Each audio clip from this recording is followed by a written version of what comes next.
বাড়িতে লাচ্ছা বানাবেন কি করে? প্রথমে একটু ঘি দেবেন। ঘি দেওয়ার পর তারপরে দুধটা দিয়ে দেবেন। একটু ভালো করে এরকম ভাবে নেড়ে দেবেন। দুধটা একটু ভালো করে ফুটবে। তারপরে দিয়ে দেবেন কিশমিশ। কিশমিশ দিয়ে দিলাম।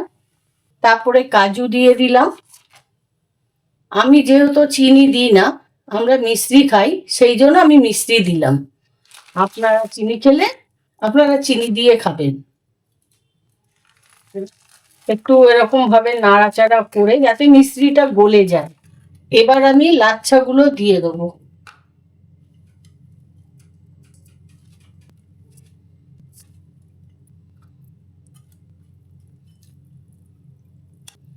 একটু ফুটবে লাচ্ছাটা দিয়ে।